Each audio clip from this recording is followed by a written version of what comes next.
Ladies and gentlemen, welcome once again to the Duval Dive Course. I am Kyle Nash, the student of the game of Fans First Sports Network. And I'm Travis Holmes with BigCatCountry.com.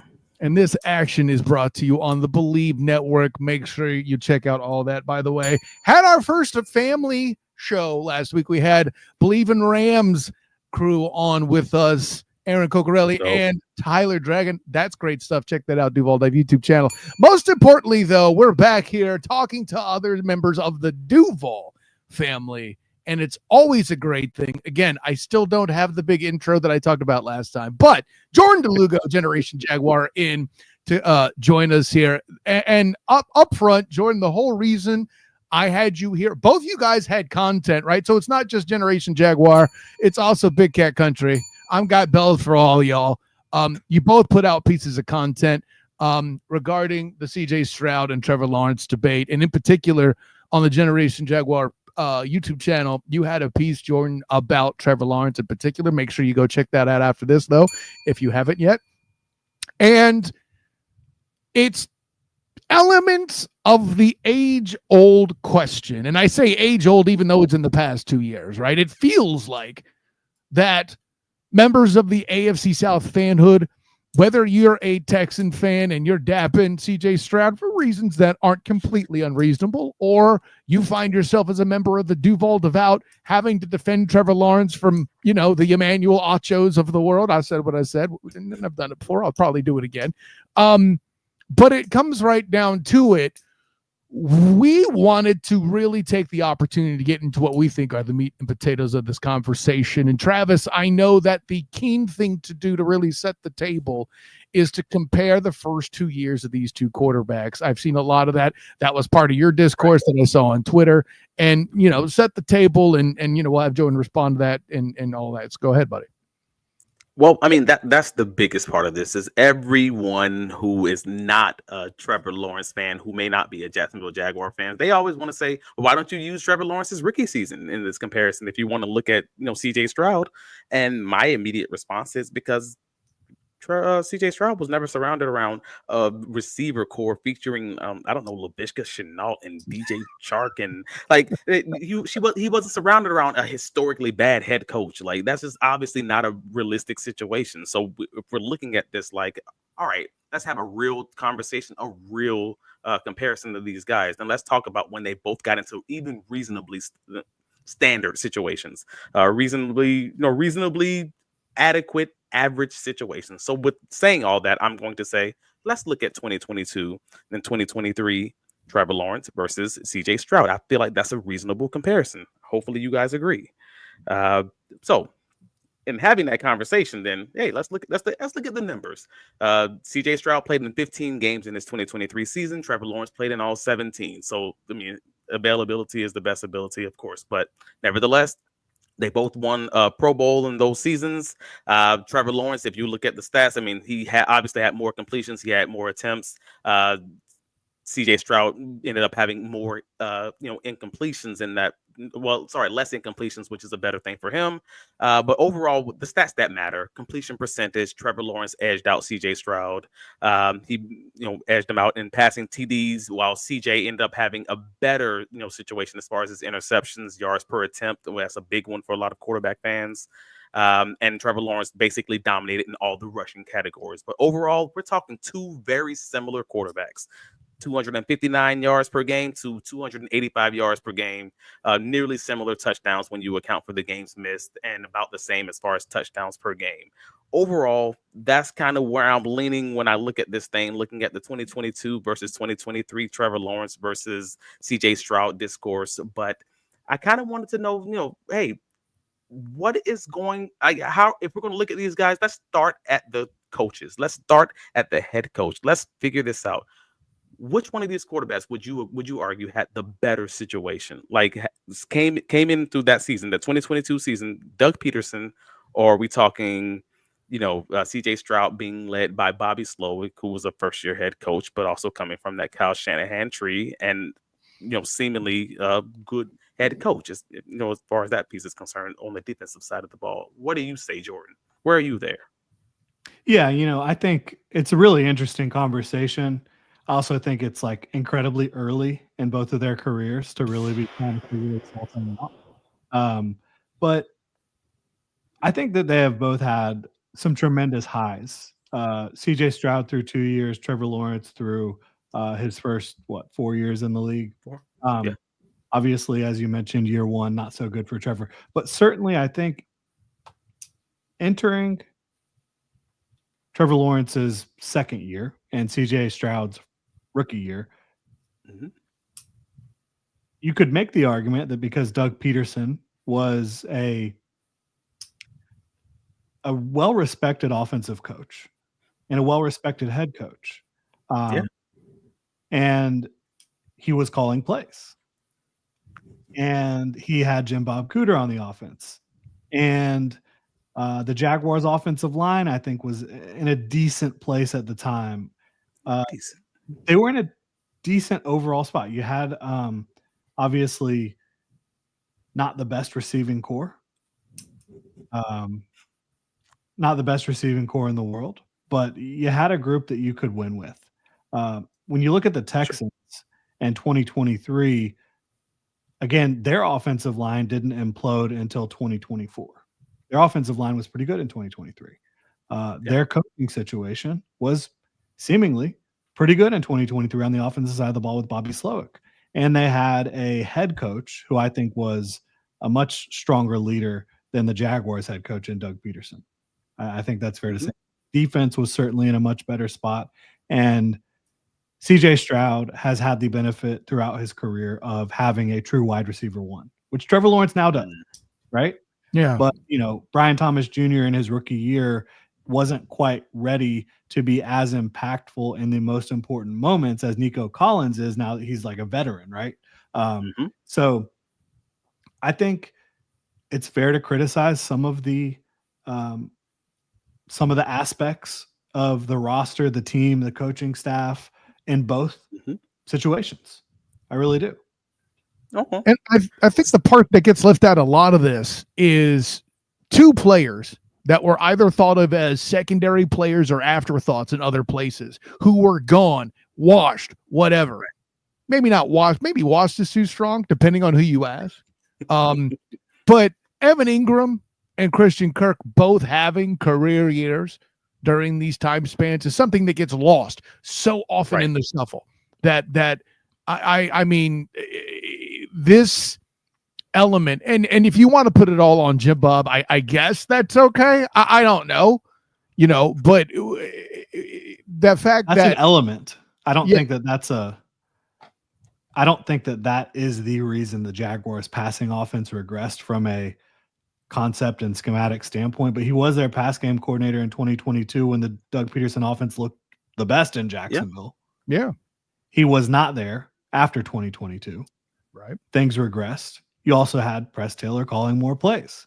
So I think that there's a multitude of things that kind of go into it. You also have Christian Kirk missing a lot of time. Right. Well, and not just him, by the way. I mean, how much did and the run game devolving as well? Correct. So there's a lot of factors to it. Jim Bob missing. I mean, when you lose the Cooter, things normally go downhill. I think every man will tell you that. And yeah, Jim Bob missing is a part of that equation. I mean, Press Taylor himself said it before the 2024 season when I asked him directly, hey man, what are the differences between this year? And one of the first things he said was like, I have more responsibilities. We lost a lot of the guys in the locker room when he was referencing the coaching staff as far as the minds in the room. And I think some of that just meant that it was only falling on him and Doug. There wasn't these other guys that kind of keep it innovative, like the Rams, like James Gladstone, like Liam Cohen. Those guys, they try to have a more expansive coaching staff because they want those new guys from college to keep them fresh, to keep those ideas coming in. And the Jaguars never replenished. They never did that in the coaching ranks. So while that first year of that offense may have looked a little bit like it was fine, they were kind of able to make some things happen, especially in the second half of that season. I would probably argue that Trevor Lawrence took more of that on his shoulders, and that's kind of why they won those 6 games by double-digit come-behind losses, because the offensive staff still wasn't doing their job. Trevor Lawrence just kind of took it upon himself to do it. Nevertheless, if we're looking at the outcomes, yeah, I'm going to say I believe personally that Kyle Shanahan offense that didn't have CJ Stroud making checks and things of that nature in his first season, because that's not how his offense works, was a better system for growing and budding quarterback than Doug Peterson's offense ever was for Trevor Lawrence. But we forget that because of 2022 and him just taking that on his shoulders. That's my personal argument. I agree 100%. The thing that makes that argument difficult is how badly the offense devolved in 2024 for the Houston Texans, especially the offensive line and I think it's fair to say that the coaching for the offensive line was horrendous in Houston. Mm-hmm. And the talent wasn't much better. That's interesting. So that's interesting, because if we're saying that, I do agree with you. Like it looked like they did not know how to slide, like their protections. They did not know their assignments consistently. Bobby was, in my opinion, most penalized players for the first however long of the season in Laramie Tunsil. Let's be clear. Go ahead, Travis. Sorry. No. So, in my personal opinion, Bobby was Doug Peterson. And I want to make this a very apt comparison. Doug Peterson was a good coach in getting the basics of the offense. He got the basics of his offense from Andy Reid, did his thing, and kind of just implemented that offense into Philly, implemented that offense into Jacksonville, never adjusted it, never changed it. It was what it was in 2017. Bobby Slovic was the exact same thing for the Houston Texans. He took that Kyle Shanahan San Francisco 49ers offense, but remember, Kyle Shanahan's not even running Kyle Shanahan's offense anymore. Kyle's changed that offense at least twice now, in just allowing it to evolve and things like. And I don't think Bobby just didn't know how to do that. When teams had an offseason to see what this offense does, he did not know how to adjust it. Just like Doug Peterson did not know how to move from that Jacksonville Jaguars offense 101 to 102. He can never evolve that, if that makes sense. So I said I think they both struggled in that way. I agree 100%. It seemed like they lost some of their fastballs too. Yeah. Right. Like, I mean, and I see somebody in the comment section here. Mesh was one of their bread and butter plays in 2022. And then you never seen it since 2022. And that's a bread and butter play for offenses at every level of football. Where has it gone? And when we asked Doug, hey man, what happened to the offense? Like, what changed in the offense? He says it's the same offense, and we're all looking at each other, like in the media. Everybody's looking at each other, like, but you don't know ball, right, Travis? That's what he told you. Obviously not. You wouldn't understand, probably. So just don't worry. Obviously, I don't understand. But no, at the end of all of it, that's why I believe, because you have a better. As a rookie, you don't want as much on your shoulders. You just want to be able to be a game manager. And I think CJ Stroud was allowed to be that. So Trevor Lawrence, from day one, even under Doug Peterson, still had to be a Superman to make this work, because that was the only way it was going to work. And that's the only way it worked, honestly, for Andy Reid in Kansas City, because he happens to have actual Superman quarterbacking, and it kind of works out that way. Well, he's also a much more adaptive offensive coach. Andy Reid is excellent. I mean, I have to also add to, you mentioned CJ Stroud being more of a game manager. Travis, it was there in the first graphic you flashed up. What was it, like 85 more passes over the year thrown by Trevor? That is other evidence of not having to chuck and pray and be stuck in third and long. And here's the thing, and Timmy, I love you coming in here. I think I have more discourse with you in the commenters, and you keep coming back. I'm thankful for that, buddy. But you're going to make me tap the sign here, okay? Stroud is more consistent. That's the end of the conversation. No, the numbers Travis just showed you, in fact, prove that they are the same guy. What's different? If by consistent, you mean availability, as in Stroud hasn't missed a long stretch of season yet, you got it. You win. What's the best availability? Travis said earlier it's availability. Go ahead, Jordan. They've also been winning games. I think that's one thing that fans always are going to point to is quarterback wins as a stat, which it's not a stat. It shouldn't be a stat. But let's do running back wins. Let's do punter wins. Right. When does the chaos stop? Actually, with Cam Little, you can kind of do. No, you can't. But still, my overall take on this really is, I think there are arguments for either quarterback. If you wanted to take either quarterback higher in your quarterback rankings or a quarterback draft or whatever you're talking about here, honestly. they are both very good young quarterbacks. Yeah. They absolutely are. To me, CJ Stroud is a little bit more consistent when it comes to the passing game, when it comes to decision making in the passing game, and his ability to throw with touch to every area of the field and to be accurate consistently. I think Trevor Lawrence is a much better athlete, with a much bigger arm. And that's not to say CJ Stroud can't throw the deep ball, but Trevor Lawrence can put some mustard on it that CJ Stroud doesn't have. I think he's a more physically gifted player, and he's a much better athlete and runner. It's not just he's a better athlete. He is a better, more creative playmaker, and he's going to give you more with his legs. So those are kind of the differences I see with them. Honestly, again, I think depending on how you want to run your offense, I could see taking either one. And when you want to talk about consistency, last year, CJ Stroud played in 5 games without Nico Collins. Mm-hmm. Didn't look great. He was great. completing 55% of his passes. He was averaging 6.5 yards per attempt because he was not able to push the ball down the field. And some of that has to do with the offensive line. We know that, right? The offensive line was not protecting either. But right. I think, to me, it just goes back to CJ Stroud has had the benefit of a true wide receiver one his entire career. And when he hasn't had that, look what happened, right? He looked pretty darn average. Right. So, and a lot of quarterbacks would, by the way.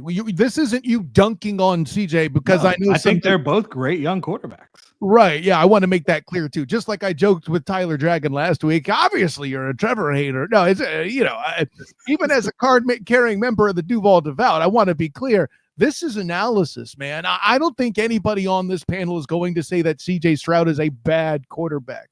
And I would push back with this, Jordan. I'm curious to hear your response to this. And I think you slightly alluded to it, but I'm hearing CJ Stroud's more consistent, and the scoreboard and the wins show that. I get that.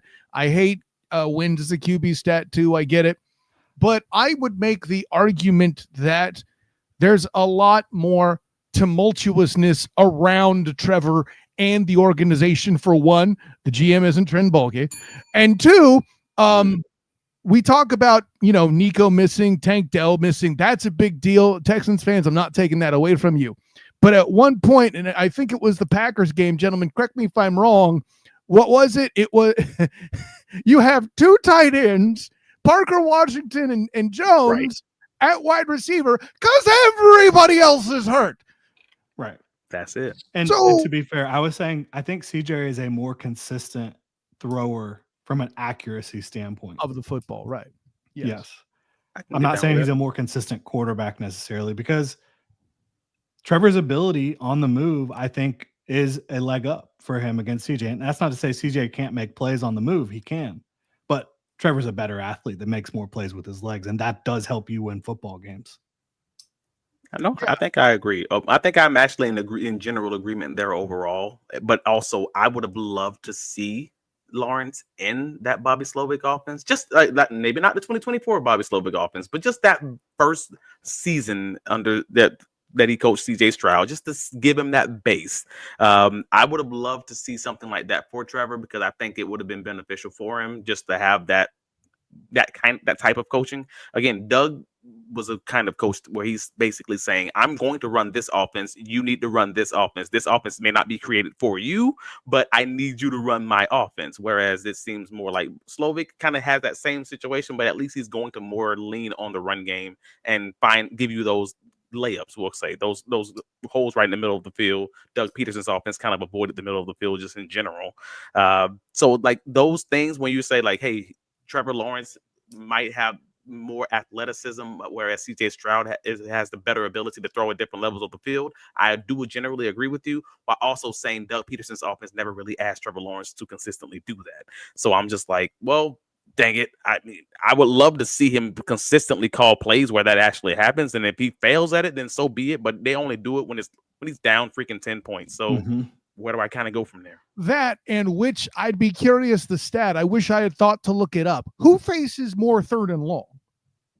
Right? It's gonna be the answer. It's going to be the team that can't run the ball. And speaking of the team that can't, And speaking of the team that can't run the ball, well, if we want to have a comparison to the guys who are surrounding this quarterback, because you wins are quarterback stat people are going to make me pull the hair that I barely even have out of my head, man.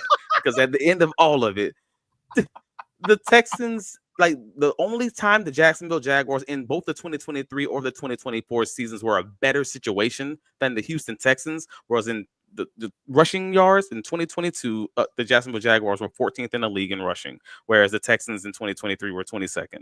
Well, in every other category you're seeing here, the Texans in 2023 and 2024 were better than the Jaguars in 2022 or 2023. These teams are mildly similar, but in every category where the Texans win, it's just a better roster, man. They have a better defense. They allow less points. They give up less in the passing game. They allow less in the run game. And overall, we have to take that into consideration if you're going to be a wins as a quarterback stat guy, because at the end of all of it, we've established that one coaching situation was obviously better. We've established that one personnel situation was obviously better.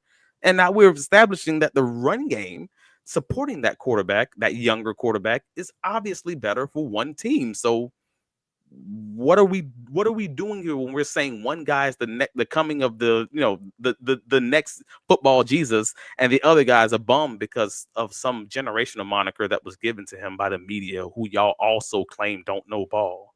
It don't make sense, Now, bro. Hold on. That was Doug Peterson that said you don't know ball. Give our fans some credit. They know you know ball. Both Well, of no. you. Let me be clear.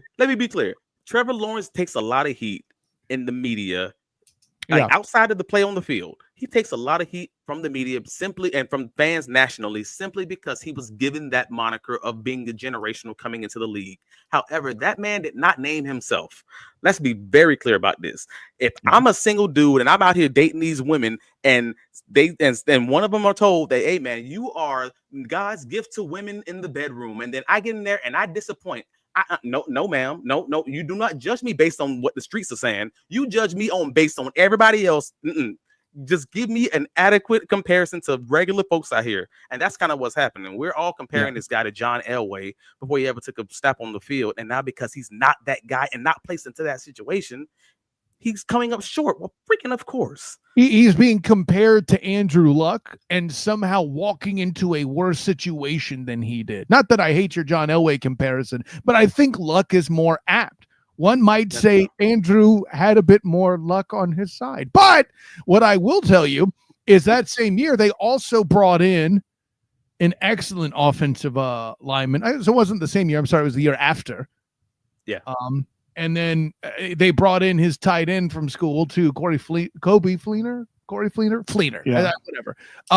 So they Trevor had his running back, and he didn't even make it into the season. So there's that. Right. You know, I don't know.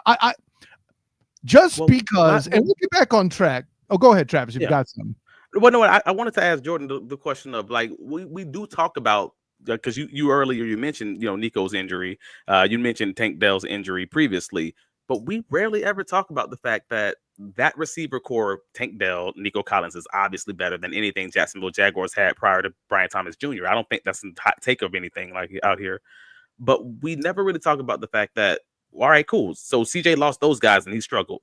Trevor Lawrence also lost Christian Kirk. He also lost Zay Jones for a point. He also lost Evan Ingram, and yeah, but that's just giving Trevor an excuse. But that's what I'm with CJ. It's real, but with Trevor, it's an excuse. These narratives, because they're like, "Hey, man, the Texans had the worst offensive line in history, and they had the terrible offensive coordinator." And I'm like, "Are you new here?" Yeah, like that's what we've been saying about the Jacksonville Jaguars this whole time. So why are we acting like these guys are different? And I'm not saying Trevor Lawrence is better than CJ Stroud. I want to be very clear in saying this. Anybody who's listening, I'm not saying he's better. I'm saying they're the same. I'm saying this is the same picture, just with one guy is lifting a Honda Pilot and the other guy is lifting an F-350, and y'all trying to judge both of them equally. And I don't understand this. That's where I'm at. That's kind of where I'm landing. Well, I think go ahead, Jordan. Go for it, Kyle. Oh, I'm trying to transition to a comment, so you make your point first. Okay. Go ahead. Yeah. I was just gonna say, I think the cool thing is you're gonna have better play calling, and you now have Brian Thomas Jr. and Travis Hunter. There it is. Right. So we're going to get to see something better than what you have seen surrounding Trevor Lawrence in a lot of ways in 2025. I am still nervous about that interior offensive line, but other than that, I'm feeling pretty darn good. Aren't we all? We had that conversation last time you were on, Jordan. I want to know what you're most worried about. Which one of those three spots are you most worried about currently? Center? Yeah, I thought you'd say that. Easily. He teed you up just so he could say that, and then I'd have to make fun of him again. No, I'm kidding. And it's okay, by the way, to be concerned about center. I just explained some of the thinking. It's not that I necessarily love what they're doing. But there's a comment here that I saw posted a bit back. Timmy doing Timmy things again and causing the discourse. But I'm not even going to say anything this time. I don't want this to be about me. I'm just going to leave this right here and read it. Stroud can extend plays too, which all three of us acknowledged. Let's not act like his line was horrible and Trevor hardly got touched for 3 years. Timmy. I don't know what that's supposed to mean, the second sentence. What are we saying, sir? I agree Stroud can extend plays. Oh, yeah. I agree. That's the only part I agree with. But he doesn't do it at the same level as Trevor Lawrence. That's the point. Yeah. And Trevor also had to do it because, again, Stroud had a much better defense where he didn't have to do it, where they're still in closer games. He has a better run game, so he doesn't have to do it. He's not down double digits, so he doesn't feel like he has to do it. We're having the same conversation. We're just landing at different endpoints for whatever reason. And I mean you, Timmy Devil. That's just specifically. Nobody else who's listening. I'm not talking to y'all. Just talking to Timmy Devil. Shouts to Timmy in the comments. You deserve a bell, sir. You're doing a good job tonight. We just don't agree with you, and that's okay. Let me see. Let me keep going. Well, and so we talked about the coaching. We talked about the other weapons. Right. Let me ask this, and since we're having the conversation, there's a particular statement out there. Oh, okay. Trevor better get it right this year, or else he could get traded. I don't know that that's that cut and dry. Jordan, am I the problem? No. I mean, not for that reason. So, look, Trevor Lawrence, like it or not, the Jaguars are married to Trevor Lawrence for a little while here, no matter what. I mean, and look, Liam Cohen, James Gladstone, they wouldn't be here if Trevor Lawrence wasn't in the building in all likelihood. I think that was a big factor in getting them to come here, along with some other pieces as well, like Brian Thomas Jr., Josh Hines-Allen, Trayvon Walker, some exciting pieces in Jacksonville, right? But I think the biggest thing is Trevor Lawrence and the ability and the opportunity that they have to work with such a talent. Because whether you want to call him generational, whatever it is, he is a talent at the quarterback position. Unbelievable talent. And the other thing with these narratives, it's like people act like Trevor Lawrence hasn't shown that he can do it at the NFL level. Right. Where is that coming from? I mean, he was playing like an MVP candidate through 13 weeks in 2023, and back half of 2022, he carried a really not very good offense, not very good team to like 6 out of 7 wins and a come from behind playoff victory. So, I mean, he has shown when healthy that he can absolutely do this at a very high level. And that's without a great supporting cast. Better defense, but not a great supporting cast. Correct. Like better what was defense. That was the year that Christian Kirk and was it Marvin Jones were getting numbers tantamount to Jimmy Smith and Keaton McCardle as receivers. But Trevor Lawrence can't find dudes. He just made those guys look like a Hall of Fame caliber receiver and one of the better receivers in Jags history. That's all. What are we talking about with the defense though? Where was the better defense? I think at that particular year, the defense was better. Granted, they forced turnovers. Which defense? They were more turnovers, but they were not a better defense. No, they were a bad defense still. Okay, well, at one time the Jaguars defense was tied for 4th in the league with I'm turnovers. It to Ryan hit a rough patch. If we're clear, they hit a rough patch at the end of the season, and it was better in 2022 than it was in 23 and 24, but it was still not a good defense. I don't remember saying good. I said better. Yeah. Okay. Yes. And it certainly hasn't been better than if we're talking about CJ Stroud. I mean, that man has been blessed with some defenses. That man has been blessed like for defenses, like early on Tom Brady being blessed with that Patriots defense. But folks say he was the GOAT because he was the GOAT at the end of his career, but he wasn't the GOAT at the early point of it. He was just carried by a defense and a run game. And that's where I'm at with CJ. It's like, hey, CJ's good. And I think his arrow is absolutely pointing up, but we're talking about this guy like he's the next coming of I don't even know what quarterback we want to name, Peyton Manning, whoever. Like, and that's where I'm stuck on this. I'm like, dude, I think they're the same guy, just they're hitting their mark at different points because they had different surrounding circumstances, and I don't necessarily know that it's too early to call Trevor Lawrence anything other than a question mark with this coaching staff, especially in the first year of an actual modern coaching staff, modern front office, a non-BCR coaching staff. yeah. In the words of Ben Troop, non-BCR leadership group. Yeah, that's it. We finally entering the 21st century with the Jacksonville Jaguars front office. So now you can truly say, hey man, Trevor Lawrence, this might be your year, and maybe not 2024. 2025, but that 2025, 2026 time frame sounds actually pretty reasonable to be like, all right, cool. These first 2 years under Liam Cohen, who are you, Trevor Lawrence? This is probably going to be your true litmus test to kind of figure out what you are as an NFL quarterback. I don't think that's unreasonable. And I think that's going to be like about the ceiling. Yeah. Right. Like how high can it go? But I'm with you there. So I have a theory. I've always had this theory. I've said it all the time. I think when in the first year of new offense is when you know what the best part of it's going to look like.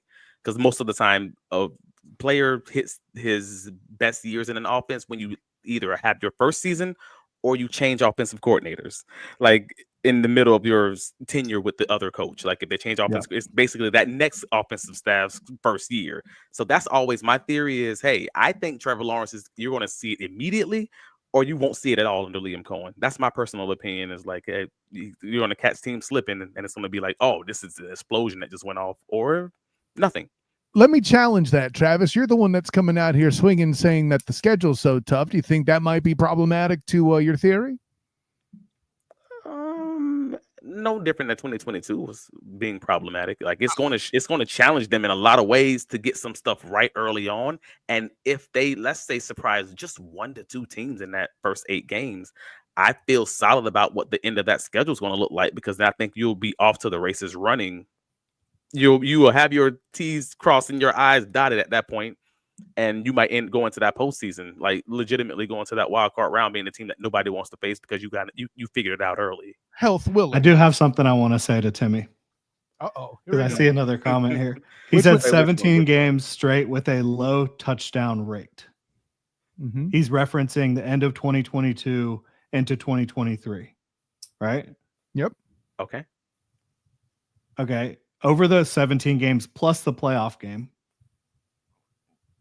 he had 40 touchdowns, including rushing touchdowns.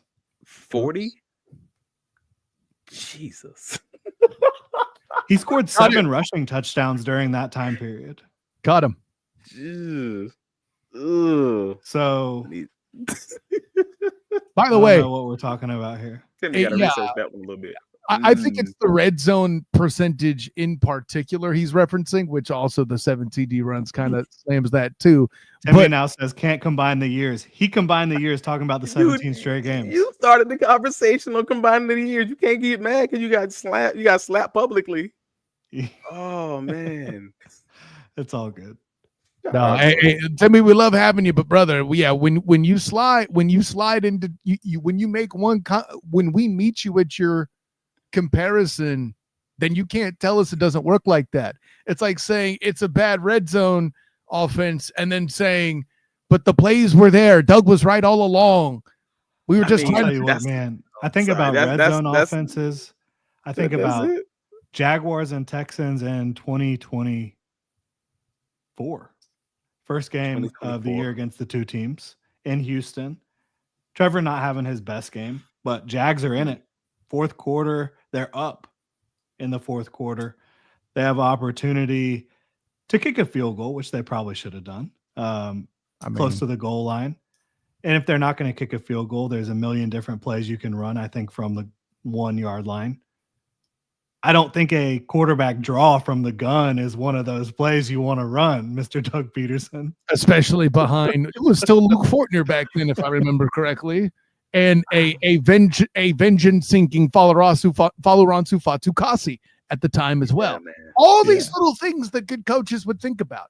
A quarterback draw? But I don't know Fourth and ball. one?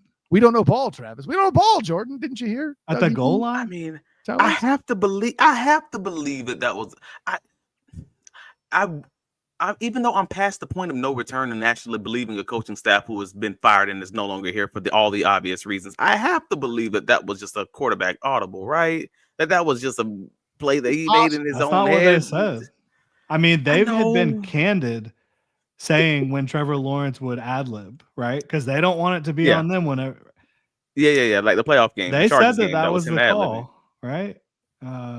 That's what I remember. So now, Robert, sir, Fortner got pushed back 5 yards on that play. Sir, that's dramatic.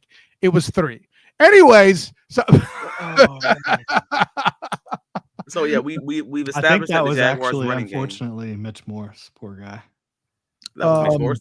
That was 2024, right? Yeah. Yeah, I feel so bad for him that was his final year. What a really good career and horrible final season. Well, I mean, that's kind of what happens when you have a coaching staff who seems to obviously be, well, in my head, it seemed to be obviously be on their last leg. You're going to be limited on guys you can bring in. You're not getting the top tier guys, their centers, and bringing them in on these big contracts. You're just getting guys who were previously that previous year thinking about retiring. Literally had articles all throughout the Buffalo media talking about him and his wife having that conversation because of all the concussions about retiring. Yeah. That's the kind of guy you're going to get, unfortunately. It sucks to say. Like, I mean, I'm happy he's enjoying his retirement now, but the guy ends up retiring the next season, and he had a rough final season.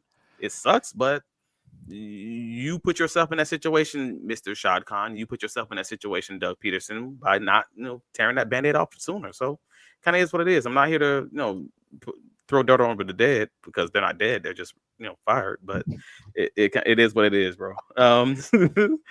Oh, shout out to Really Flawed Football. Appreciate that. Don't forget to hit the like button, everyone. Let's go.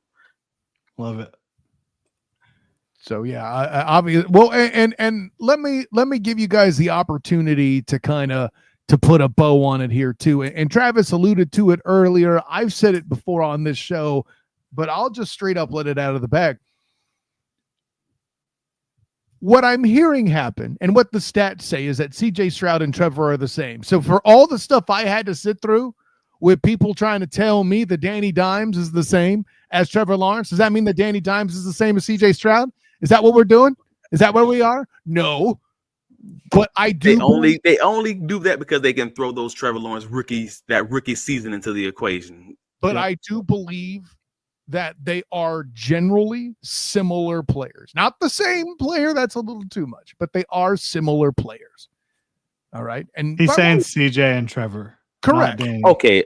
I'm like, wait a minute. What are you telling bro, me? You really think I think Dimes, bro, on this show on Mock Dimes in front of you. It was just last week I made jokes about you investing in Dimes when you were trying to tell me the Colts might win 8 games. You forgot already? Come on, dog. What we doing? Hey, man. Watch this you told me Danny that Dimes Colts and Anthony conversation Richardson is an interesting one. It's so interesting. It's so good.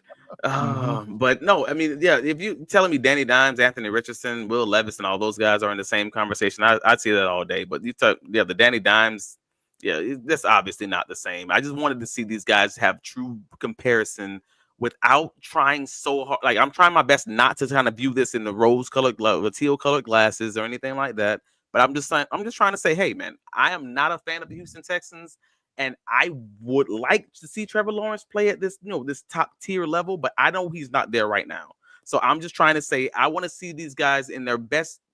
I think 2022 and 2023 realistically was probably Trevor Lawrence's best year. And we've only seen these past 2 years for CJ Stroud. So I felt that CJ's been in a much better situation. Nico Collins Merchant, and kind of having to figure out what that looks like when he doesn't have those guys is a much easier situation than trying to figure out what the Jacksonville Jaguars don't look like without Christian Kirk or Evan Ingram.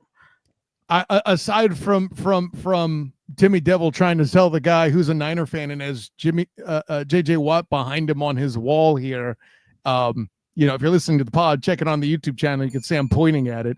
That I'm biased in favor of Trevor Lawrence and against CJ Stroud. One thing he is correct about, and Timmy, I brought your comment up for this because this is very true. We'll see when BTJ can't get them. Sure.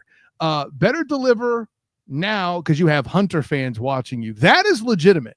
As somebody who covered Travis Hunter coming to the Bounce House in Orlando with the Black and Gold Band right on the Night Shift podcast, this group of Travis Hunter fans are rabid, man. If you intimate anything other than perfection in his eyes, they will be all over you. On that, you are accurate to me. I got to give you all the credit in the world for pointing that part out. I would argue the opposite. I think Trevor Lawrence I think Travis Hunter being in Duval County, and I think I said the same thing. If not the same, it was similar to Ben on the Ben True podcast with us. I think the presence of Trevor Lawrence is going to take attention off of Travis Hunter away from Trevor Lawrence. Right. Travis Hunter being in Duval County is going to take the eyes off of Trevor Lawrence. Like folks are not going to pay him as much attention, period. Just like they did Shedeur Sanders. Unless he's imperfect, right? I get the point. I get the point. Like if Travis Hunter is open and Trevor misses him or something like that, and that consistently type happens, like I can see what we're trying to say here. But I just, where is the example of that happening consistently throughout Trevor Lawrence's career ever? It's not there. If he has a good receiver, he's going to get him the ball. I mean, he can have a bad game, but he's generally not putting together bad spans of season. We just haven't seen that. Like we've seen them have bad supporting cast where everyone struggles. The run game's just not getting anywhere. The passing game can't get going. The defense can't stop anybody. All of that. Sure, but we have rarely ever seen a Trevor Lawrence game where he's just struggling and everyone else is performing. We've never, we legitimately never have seen that in Duval County. So maybe the Browns game. I think the Browns game was probably his worst. But then, then, a game where the interior defense played well, the run game did not. Routinely getting beat so bad that the defense didn't even play well. That was I thought Deshaun Watson might be back. I thought it was a lower scoring game, and I thought they just didn't feel that our offense was going to do anything. The Browns didn't put up a ton of points, but Deshaun Watson was playing good ball against the Jaguars defense, and I think that should have told everybody. Ball control offense. They were going for a lot of fourth downs and getting those third and shorts, and they were running. They were just milking the clock. Like that was an crazy, annoying game because they were just milking it the whole way up the field. And he played pretty bad in that first half. He was missing some. I think his timing and just confidence was off in that first half. Made some better plays in the second half. I thought the receivers struggled to get off the jam in that game. Like that's when I knew it was going to be trouble. Cleveland was very aggressive. That was the same game too, where I called it here and on the Barking Browns podcast that the interior offensive line for the Jags would be the deciding factor in favor of the Browns. And don't we remember that game? The final points, if I remember correctly, were a safety given up to the Browns defense too. So I feel compelled to point this out as well. Yeah. So I really meant to go to the last developing play on the goal line.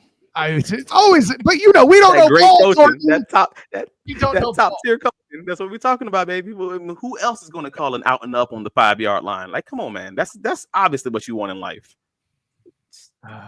So against Myles Garrett. Oh my God, that's even worse. This was such a thing? I had forgot about Myles Garrett. Never thought I would utter that phrase. Just did it. There we go. Oh my goodness, that's awesome. Oh, goodness. Gentlemen, this is some delicious tea, but at some point, we have to understand that all of us have families. We do need to wrap this beast up. Generation Jaguars, Jordan DeLugo, thank you so much for coming on, having another great conversation. It does not feel like this went 45 minutes. I'm telling you, sir, that's how much fun I had. Tell the world where you can be found. Yeah, absolutely. Appreciate y'all having me on. It's always a good time. Happy to make it a regular occurrence. Just check out Gen Jag on YouTube at Gen Jag, GENJAG, Generation Jaguar. Content usually 2 videos a day for y'all, Duval Daily. And then you can also check out genjag.com. Check out some of our Duval gear, like the hat I'm wearing right now. Awesome stuff to that hat, by the way. Hey. And just don't think I'm just doing that for the show, folks. I gave him props for that before it started. Personal champion Travis D. Holmes. Tell the world where you could be found, my friend. I can be found on all the socials, Travis D. Holmes, but most importantly, you can find all of my writings covering the Jacksonville Jaguars, bigcatcountry.com. If you're listening to the sound of my voice, on whether it's on the podcast on YouTube, please head over to the Duval Dive YouTube, like and subscribe, comment. These things are free, man. Just help us help this algorithm thing go along, because the folks be watching, and we need all the support we can continue to get, man. But also rate and review us on any of the podcatchers. I love you found, sir? I love that, man. Of course, I'm Kyle Nash, the student of the game. You can find me on Twitter, Instagram, Threads, and Blue Sky at the SOTG. Find me on Facebook as the student of the game. Check out my writings on the Fans First Sports Network with your Jacksonville Jaguars, of course, writing with and for the Orlando Magic as well. That whole scenario, there's going to be some fun offseason stuff. I'll be talking with 1010XL's RJ Saunders about the Orlando Magic here coming up soon. So look out for that. Shouts to my boy RJ. Host of the Open got a Desmond Bain t-shirt. Ready for it. I have to remain impartial, sir. But I did write a very optimistic review of the Desmond Bain trade on the Fans First Sports Network. Thank you for that, beautiful Jordan. See Tracy McGrady over my shoulder here down there. Oh, snap. T-Mac. Okay. Yep. I can't front on that. Okay, there you go. And then, of course, my work with the Black and Gold Banneret, covering UCF football and basketball. About to record something with them to react to Big 12 Media Day and all the kerfluffle surrounding Coach Frost and Terry Mohajers, and, of course, the Big 12 Commissioner Brett Yormark's comments there, too. So, a great time. And, of course, shouts to Timmy Devil doing his thing in the comments. Shouts to really vlog. Shouts to all the commenters. Robert, I saw you in there kicking it off too, like you do. Just again, a very intelligent and fun show. And thanks for participating. For my personal really champion, football, everyone. We appreciate you guys. So for my personal champion, Travis C. Holmes, for our guest, Generation Jaguars, Jordan DeLugos, is Kyle Nash, student of the game. Until next time, everyone. Class dismissed.